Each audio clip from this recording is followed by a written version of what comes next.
Hey, how's it going? Hi, thank you so much for taking the call. I'm so excited right now. You are very welcome. I'm sure we can do something useful. Do you want to start out by reading the email?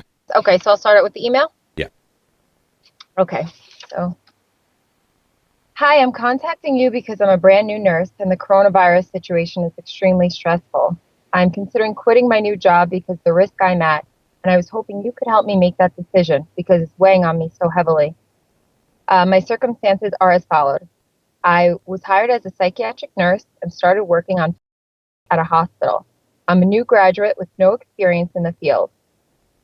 The hospital I work at is now at full capacity with corona patients, and there are no more respirators left. My unit is a psych unit, so we do not have the normal things like a medical floor does.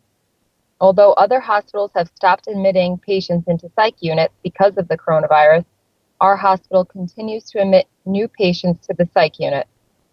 This morning, we admitted our first patient with a pending COVID test, and she is symptomatic. Although no one from administration is talking to us at all about any of this, my assumption is we will begin to care for these patients. The hospital is basically out of equipment. Our floor has not had hand sanitizer for weeks, and we have been using shampoo as soap at the only two hand sinks we have.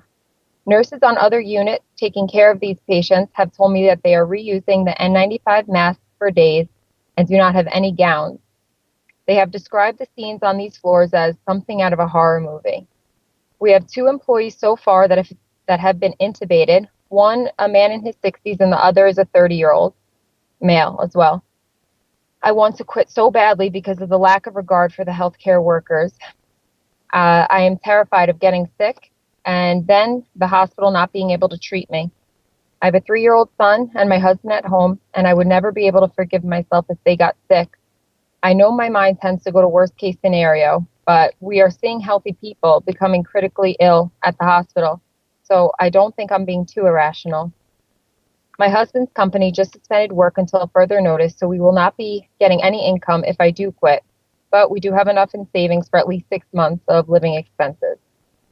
My husband's advice has been to do what I think is best, but he would also have said he is not would not be upset if I did quit. Both my husband, son, and I have sacrificed so much for me to become a nurse and start working. Our plan was to have my husband stop working and stay at home with our son once I was acclimated to my new job. So, although I do think the chances are high of finding a new nursing job, I feel like I may be throwing all of our hard work and sacrifices away. I have been in a constant state of panic, and I've been following the coronavirus since the beginning, and I'm kicking myself for still going ahead and getting a job at a hospital before all of this. Can you please talk me through this? Thank you.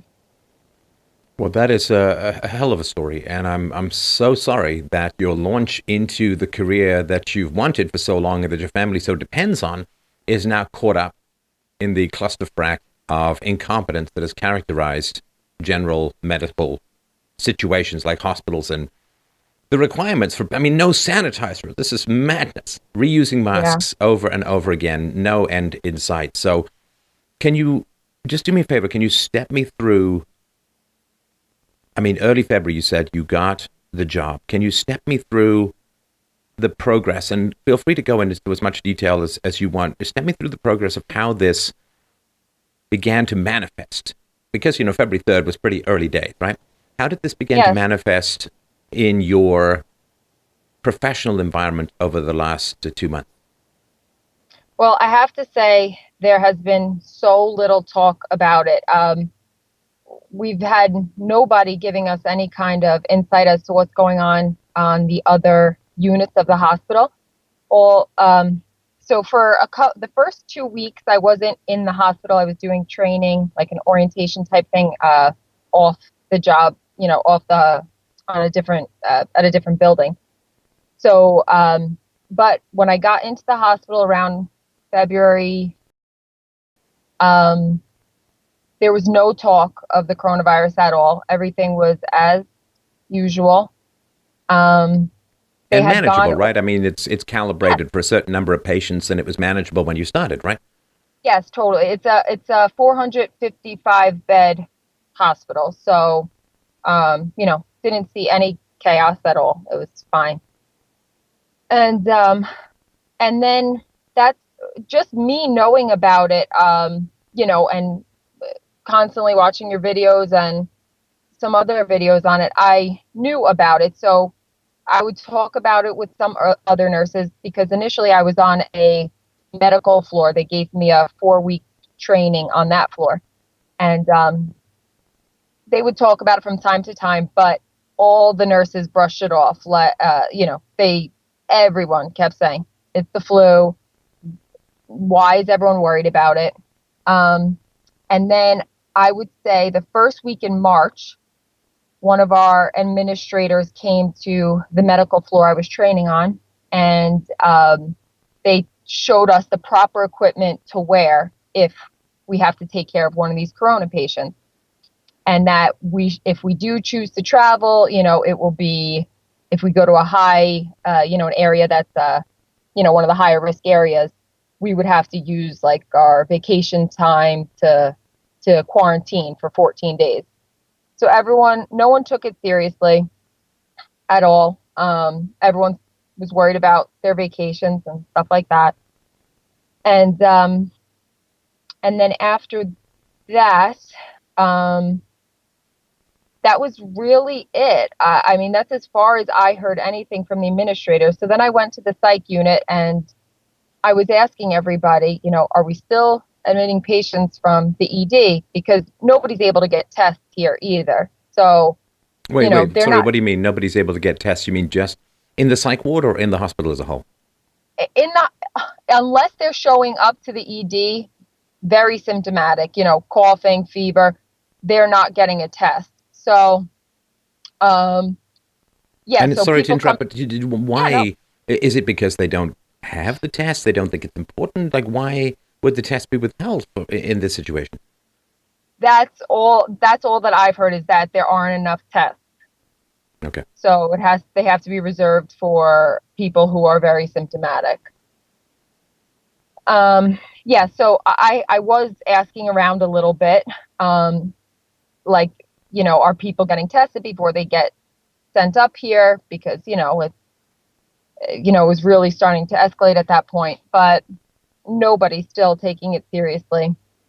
And that's really how it's been going. Our new thing on the unit this past week is that all employees have to take their temperature at the beginning of the shift and at the end of the shift. And that if it's over 100, we have to let the manager know, and then they will tell us what to do. But I don't know what that is. I don't know if it's go and get a test or go home. I did actually end up calling out one day last week because at that point, as far as I knew, I was going according to CDC guidelines, which at the time was if you have a fever, runny nose, and your healthcare worker, stay home. So I had a low grade fever and I decided to stay home. But then my manager actually called me and said that wasn't the right thing to do, that unless I have 100-degree fever or over, I should report to work.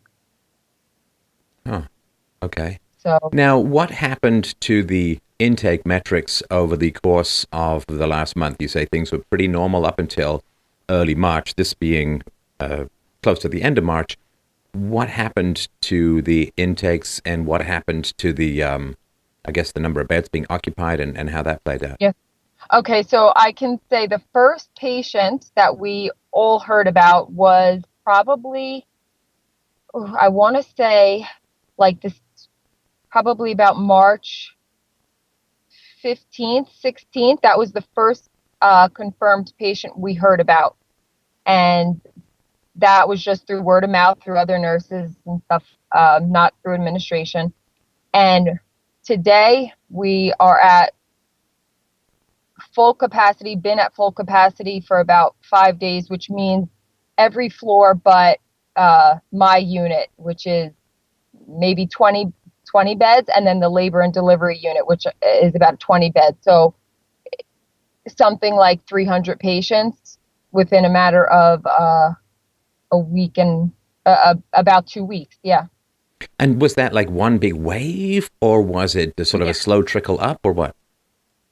It seemed like one big wave. They're saying that they're getting about 3 or 4 patients every hour in the ED.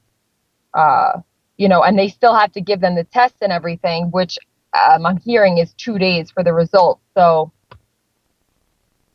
they bring them in, they test the patients, and then they put them on precautions as if they do have it, and they're called PUIs, which is patient under investigation. And so you're supposed to take all the proper precautions, all the necessary equipment. You would do the same as if you thought that they had the coronavirus. And how long did it take from the first trickle to being at capacity? It really feels like 10 days, probably 10 days, honestly. Now, at capacity means, of course, overcapacity, because I assume now what Yeah. happens to people who show up when there aren't any beds? Right. Well, we have 2 tents they put outside, and then I have had off yesterday and today. But as from what I've heard, we opened a building across the street, which was supposed to be for even more beds. So people are still being taken care of. They're just being put in, was it more temporary facilities? Is that right? Yes, yes. Okay, okay. And I guess people are now taking it a little bit more seriously? Yes, but even still on my floor, there is such like, I mean, so as of last week, we had to start wearing surgical masks that, the whole hospital had to start wearing them a week ago. Um, so that's as serious really as they've gotten about it. But I would still say no managers have spoken to us about it. It's just becoming more serious with us, the nurses, feeling nervous. Wait, so you got the conversation about coronavirus back in the day, but since the hospital has become, well, has been overwhelmed and has had to spill over into temporary quarters, you haven't had any sit downs or approaches from the managers about here's what's changed, here's what we can expect, here's what you should do, or anything like that? No, not at all. And I don't know if that's because at the time when we first got that talk, I was on a medical floor and now I'm on the psych floor. But we've had no sit down type of talk about how this is all going to be handled at all. And I mean, this is a tough question to gauge as a whole, but how is the morale of the people in the hospital? Yeah, it's pretty crazy. It's bad. It's bad because they have sent so many workers to work from home. So like all the social workers, any office personnel, everyone's working from home, but the doctors and nurses. So um, and no visitors allowed, of course, for about the past week. So you walk in and it just feels horrible. Everyone is avoiding each other, trying to stay away from each other. Yeah, it's like we're all, for me too, especially because I've been trying to learn. I can't. It's constantly in the back of my head. So, and I notice that now more with the nurses. Like this past week, we're all just kind of, no one's laughing. There's nothing. The morale is not good. Not good.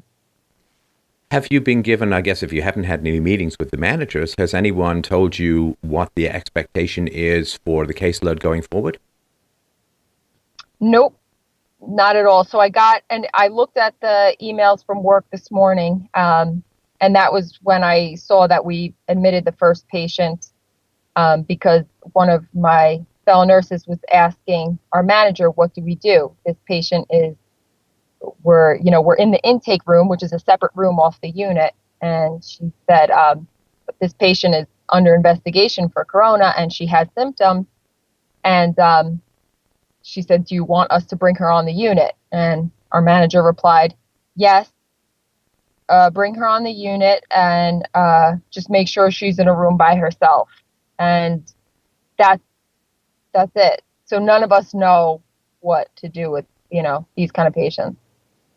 It must be rough, of course, for the patients as well. I got an email from somebody who was admitted, or they admitted themselves to the hospital because of coronavirus symptoms. and they're like, man, they'll put you in, you can't see anyone, like you're completely isolated, other than, of course, the nurses and doctors. And you kind of get warped into another dimension socially, and I'm not sure that's particularly clear to people as a whole. Yeah, I would agree. Yeah. Right. And has there been, no, let me not ask that question. That's a little bit too on point. So when did you first start to think that the system, if not your system, your future there might be overwhelmed, or it might be time to, as my friends used to say, get out of Dodge? Yeah. I would say it was really like the first week I came onto the psychiatric unit, because I was just starting to follow. It was nothing that had to do with being in the hospital and hearing things. It was more me knowing what was going on and how fast this, it was accelerating. And then I was kind of like feeling like, oh, wow, I'm in too deep at this point, and I really don't know what to do. Also because a friend's mom really went out of her way to get me this job. So that's, that's been making my decision harder. I mean, it would be helpful if you had some basic facts about how it's going to be dealt with, how the increased caseload is going to be dealt with, what's going to happen. I mean, certainly if it gets to the point where you can't practically provide much care to people, then your job as a nurse becomes a bit more extraneous, right? Right. Right. And of course, the big fear is that you then, I mean, by the time you develop symptoms, you might have already had the virus for a week or two, right? That's why you got the 14-day quarantine. And so this is the whole terror of this thing is its asymptomatic nature for a week or two, or I've heard even longer, right? So you could pick it up, you could bring it home. And of course, I know you're scrubbing, and I know you're washing, and I know you're sanitizing and so on. But that is the big fear. Is there anything else that's going on in your mind that I need to know in this part of the conversation? I don't think so. It's really just the being that someone went out of their way to get me this job. That's been one factor for me. The money thing, I'm not too worried about, because like I said, we do have some savings, and I don't feel like that's all too important right now because of the panic I feel. And no, I would say that probably all the info that's important right now. Okay, all right. So, as you know, I don't tell anyone what to do. That's sort of not the job, right? But I'll tell you my approach to making these kinds of decisions. It's actually kind of simple. Run! No, kidding. My approach to taking these kinds of decisions is I look at the cost and I look at the benefits. So this is not, should I steal from the elderly? This is not like a big moral decision, although there are moral elements involved, the oath that you took and the seriousness with which you take your medical duties. But I kind of look at the costs and the benefits. And you have to look at the emotions on the far side of it, because this is, again, not a foundational moral question, but this is a question of you want to help people. And if you stay, right, there's a couple of options, right? If you stay and you help people and you don't get sick and you don't infect anyone and so on, right? Then that's a good decision, right? Right. I mean, tell me if that's not. I mean, I assume you want to take care of the people who are in need, right? Yes, definitely. And getting into this, maybe this is important too, actually, now that you mentioned it. I always wanted to be a psychiatric nurse. That's what I wanted to do. One of the reasons being because, this stuff, I would never imagine something like this happening, but I was just more interested in the psychiatric side of nursing, more so than the medical side. And yes, but it also feels like, okay, if I could be going there and helping people who are actually sick, then maybe this would feel somewhat okay, because I'm helping the people that are actually, really sick. But when I'm up there helping psychiatric patients, it just feels so odd with the crisis going on, if that makes any sense. Yeah, I get it. That's sort of fiddling while Rome burns kind of thing. But of course, you are helping the patients, but indirectly, in that you are taking care of the psychiatric patients who need taking care of. And because you're doing that, they don't have to pull someone else. So you are helping the patients, but it's just not direct, if that makes sense, right? Mm-hmm. Mm-hmm. Okay. All right. So there's a plus, and I actually will draw this out sometimes, and whether you want to do that or not, this is sort of my way of making these kinds of decisions. So I can the plus of being there, helping people through this pandemic, that's not an insignificant plus. I mean, Yeah. because you really want to help people, and it's kind of exciting, and it's living history, and it's a story you can tell until the day you die, and people will buy you a round of drinks, right? Because you were on the front lines helping. And listen, my guess is that it's probably going to spill upstairs into the psych ward at some point, and you're going to have to deal with more than what you're dealing with, but you will have kind of stood your ground in the midst of a pandemic. You would have helped people. You would have, fulfilled your oath and honored the position. And there's real pluses in that. Of course, if there weren't, you'd be like, come out of here, right? Like if you worked at some 7-Eleven and, people were coming in and coughing on you, you'd be like, no, this is minimum wage. I'm out of here. I'll come back later, right? So, Right. so from a scale of on a scale of 1 to 10, and this is like, it's a total gut sense thing, right? On a scale of 1 to 10, what's the plus of staying if you don't get sick? That would be for me, like, if I don't get sick, the plus for me would be close to a 10, probably like a 9. Yeah. Okay. All right. That's important, right? So that's your pull to stay, and you've got at least some categorization of it at the moment, right? Now Yeah. I'm going to say something that may have you adjust your scale. Maybe it won't, maybe it will, right? Okay, so that's your plus to stay. And I get the money is important and all of that. And where does the money rank on that sort of 1 to 10 scale? Uh, Low. Like a 2. Okay. So we've got a 9 for staying and a 2 for the money, right? Mm-hmm. Now, what about the feeling that, someone got me this job and they pulled strings, or they helped me out, and I would kind of be betraying that trust if I left? Where does that sit on your scale? Like a 7. Oh, okay. So the money, not too big a deal, right? All right. Okay. Yes, Just make a right. little note here, put a little dollar beside the 2. Okay. What are the other pluses that come into your mind about the staying, like the drive to stay? Really just that I know what the other nurses are going through. And that, like you said, I guess alleviating anything from what all the nurses and doctors are going through would be, that would be a really great thing for me. Okay. And what's the number on that? Probably like a 8 or a 9. Yeah. Okay.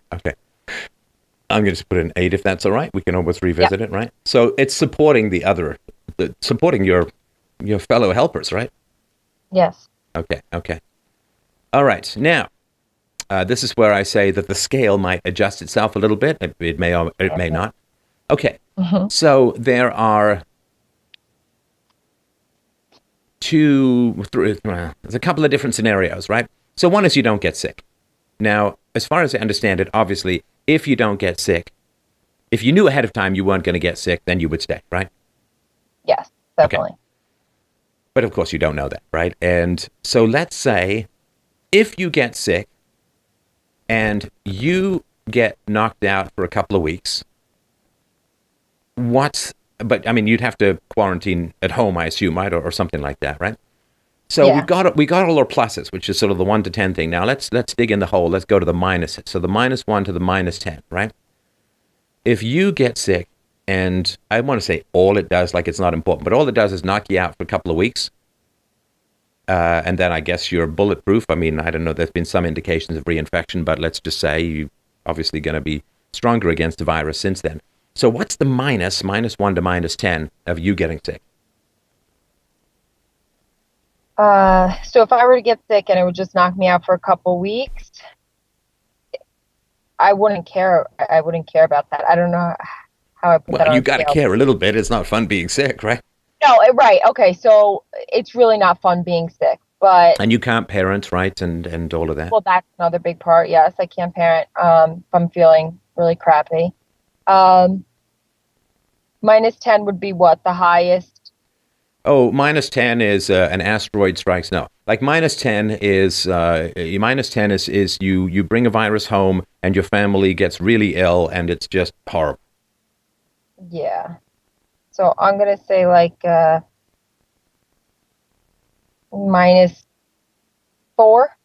So minus 4. So you get sick for a couple of weeks and you self quarantine at home, but your family doesn't get sick. All right.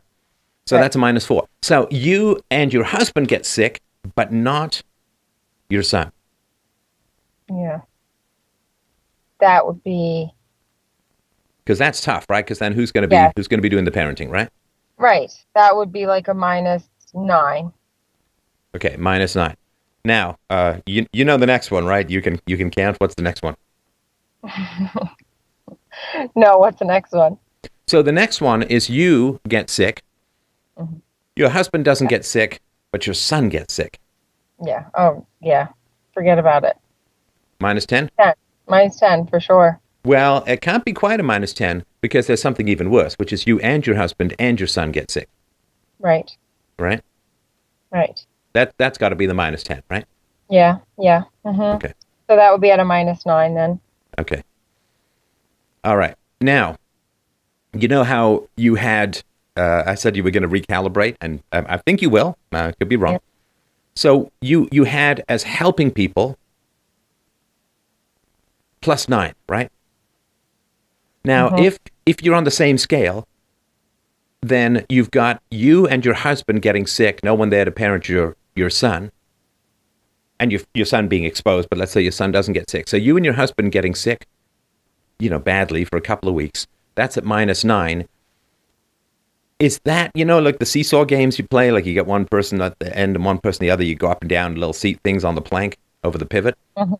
So if you've got helping people as +9 on one side, is it really going to balance out you and your husband getting sick? In other words, the +9 of helping people, does that balance out the -9 of you and your husband getting sick? Oh, yeah. Probably not. I would think not. I mean, I'm Yeah. not you, right? But No. it seems to me that it's more of a minus if you and your husband get sick than the plus of helping people.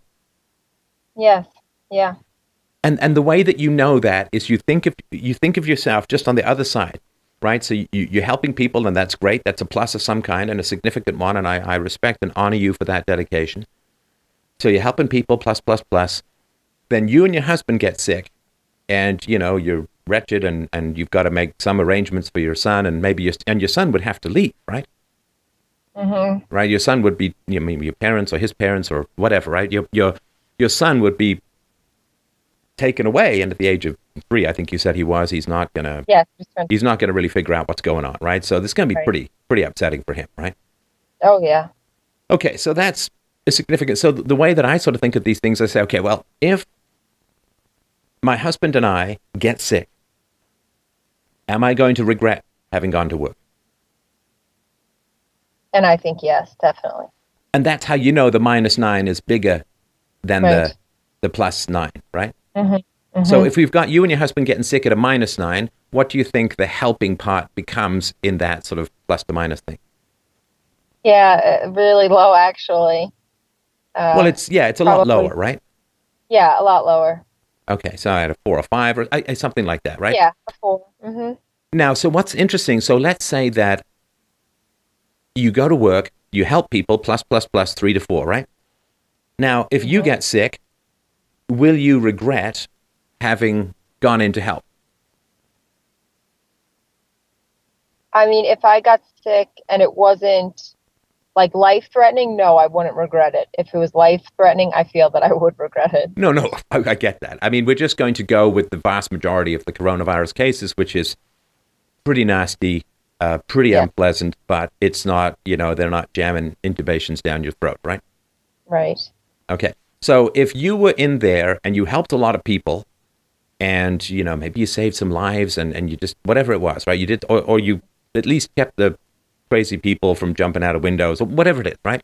Right. So, so I don't mean to get overly technical with you here, but, okay. So you've gone through the battle, you've helped some people significantly and you get sick. I could see how that could balance out. Like, yeah, it sucked. It sucks that I got sick, but man, did I do a lot of good, right? Yeah. Mm-hmm. So, I can sort of see like you getting sick at a -4. And if that balances out helping people, then maybe the helping people is a +4, right? Yep. Mm-hmm. And then the sick is the -4, right? And this sounds awful, but this is the way I categorize things, and really, really is quite helpful, right? No, Now, it is very. so you said that the person who helped get you the job, that was like a +7 for you staying, right? Now, this Yeah. person who helped get you the job, that person really cares for you, right? I don't know. I would like to think so. Well, they care for you enough to help you get a job, right? Yes. Mm-hmm. Now, if you had helped someone get a job, would you obviously would feel pretty bad if that person got sick on the job you helped them get, right? Yeah, that's true. Mm-hmm. So just thinking you've got to stay because someone got you a job is assuming that they would rather you get sick than, nobody's talking about quitting nursing. You can take a hiatus, and we'll get to all of that afterwards, right? But the person who got you the job probably doesn't want you to get sick, right? Yes, that's true. I mean, let's hope. That would be a pretty nasty thing to want, right? Yes. All right. Mm-hmm. So if you've got so I'm going to knock that down with your permission, right? To maybe a 2 or 3 instead of a 7. Yes. Okay. Mm-hmm. So what we've got here is helping people is 3 to 4. We can make it 4. It's fine. The dollars is like a 2. So we got 6. And then, 2 to 3 for the other person. So we've got 7 or 8, right? Mm-hmm. That's your pluses to stay. Now, if you just get sick, that's a -4. So if you could have some reasonable assurance that only you would get sick, then you've got more pluses to stay and fewer minuses for getting sick. However, of course, if you spread it to your husband or to your son, then there's no calculation here that makes that a plus decision. Right.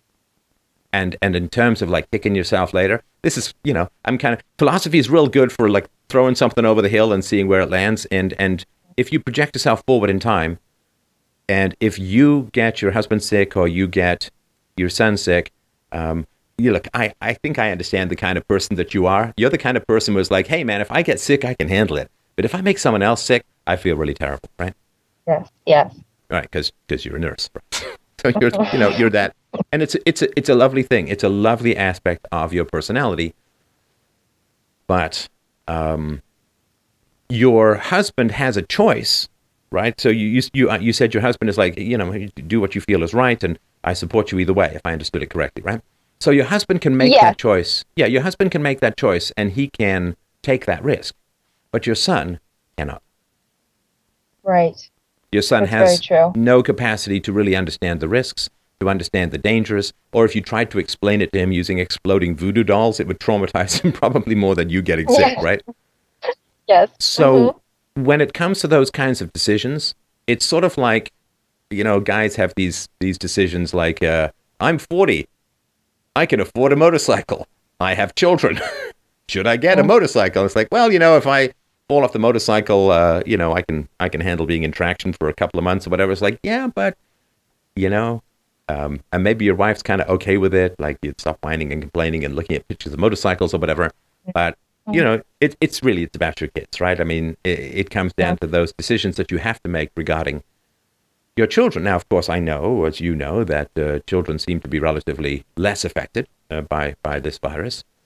So that's part of the calculation.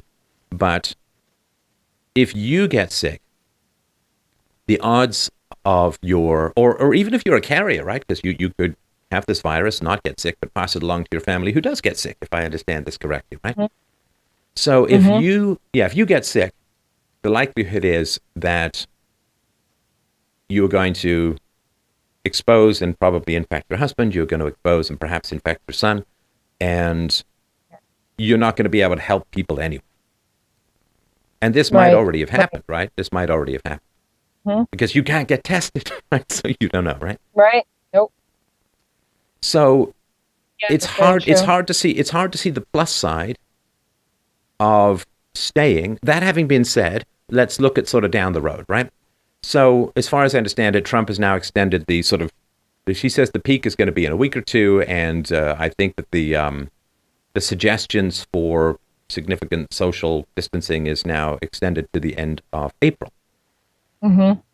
Now, there will be, of course, a big demand for nurses when the peak of this thing has gone down. I mean, there may be a second wave, but, by then there may be a vaccine, there could be a cure, something. I mean, there seems to be this stuff cooking around that can be pretty helpful with curing and so on. Mm-hmm. So as far as that goes, you getting a job, well, I think that there will be a big demand for healthy nurses after the peak of this thing has gone, because I think a lot of nurses are going to get kind of sick, right?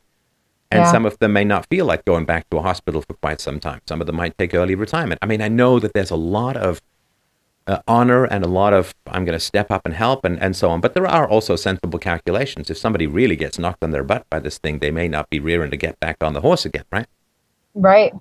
So it doesn't seem to me, again, I'm just some guy on the web, so you know your industry far better than I do, but it seems to me that healthy, intelligent, compassionate nurses will not be in low demand come, May, June, right? So, right. Taking a hiatus, so to speak, right now is, it would seem that the numbers point that way. And I know that sounds like, who is math to order me around? It's like, but these are kind of like your priorities, right? Your priority is your family, and your priority is your son. And particularly because your son is young and can't participate in the decision points. If your son was 10 or 12 or whatever, you could sit down and work through this stuff with him, and he would have some understanding. But, at 3, he's kind of like a balloon in the wind when it comes to making these decisions. So I kind of look for, I always step into the little toddler shoes and say, okay, well, if I was your son, what would I be advocating for? And I got to tell you, my friend, your son is like, please, mommy, don't get sick. Yep. And I can't believe I didn't think like that, because that's so true. We're not used to thinking like that because all of our attention is out there on the world and people who are pushing and jostling us around with needs and so on. But it's also, of course, and as you point out, like you are in the psych ward, which is not immaterial, but as you say, it's not a frontline situation, right? Right, right. So and also me being on orientation still, I'm not that helpful because I can't even take on my own patient. Right. So, yeah. Right. So those are the ways that I sort of try and work things out. It's really, really important in life to not have regret. Now, here's the good news, right? The good news is let's say you take a hiatus, and obviously you won't get sick, or at least I'm sure you won't get sick. Still always a possibility, but let's say you take a hiatus and you don't get sick. You won't have any particular regret, other than sometimes you'll, 3 o'clock in the morning, you'll wonder, if I'd stayed, it would have been an incredible experience. And it will. I mean, it will be an exhausting, exhilarating, powerful, terrifying experience to go through this process in the hospital. And there will be part of you that says, right? Now, of course, if and this will be reinforced if very few medical workers get sick. I don't know. Have you looked at the latest numbers on that? The number of doctors and nurses who are getting sick? I haven't. I just know that the floor that I was on getting medical training before the psych floor, I think I've heard something like 4 or 5 of them had gotten it, and they had been out. Out of how many? Out of maybe 20. Oh, really? Yeah. A 20 to 25% infection rate? Yeah, and that was like a couple of weeks ago, so before it got really bad. Okay, see, you could have started with that. I could have asked that too, right? But okay, that's come on. You got a 3-year-old at home, right? Yeah. You got a 20 to 25% infection rate. You can't help patients directly. Right. And we don't have sick. Don't get sick, mommy. Don't get sick, mommy. Yeah. Sorry? No, and it's just maybe there wouldn't be that high of a rate if there was like proper equipment, but there isn't. That's not the case. Yeah. Yeah, but there isn't. And I think it's, we could sit here and crab all day about how just appalling that all is, given that this thing has been known about since December. Right. Right. That's what kills me. Yep. Right. Right. Yeah, that is So so helpful.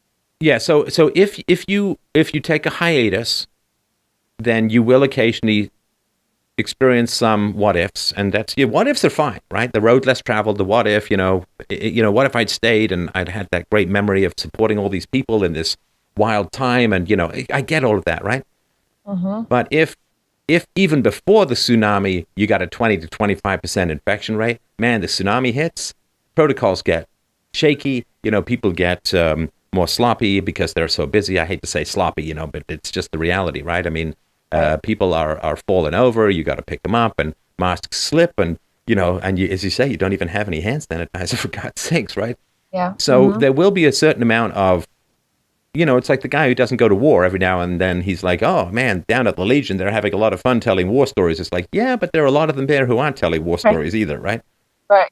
Mm-hmm. So, whereas on the other hand, if you do stay and get sick and heaven forbid make your family sick, heaven forbid make your son sick, I don't think there's any amount of, well, I was standing with my brothers and sisters at the front lines that will make you feel better about any of that. And avoiding that kind of regret, I think is pretty important. I agree. I agree. Mm-hmm. All right. So there's my there's my decision Thank you matrix. so And much. listen, and I say this because I know that there are going to be people out there, who need services, and they're going to be upset at this conversation. And I completely understand that. And there could be certainly other situations, if you were single, if you didn't have children, if you were an experienced nurse who was training others, who was on the front lines, who was, Mhm. completely dedicated to, and there, you had the equipment and you had the masks and so on, that might be a different, I mean, I think it would be a different calculation, different situation, but I'm always there for the interests of the child. And you could say, yes, well, the patients have children too. And it's like, yeah, well, that's all well and good, but this is your son. Yep. And I don't think anyone can fault you having a little bit more loyalty to your children than somebody else's. Yeah, that's right. Is there anything else that you wanted to mention, or anything else that you wanted to share that you think people would find interesting or need Um, to know about what's going on?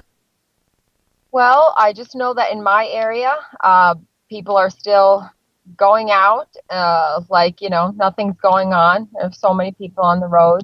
So I do really wish people would stop doing that. Um, that's really all I can share because it's really a nightmare. It's a It is. nightmare in the It is a hospital. nasty. It is a nasty virus, right? It really, really is. I mean, it's nothing.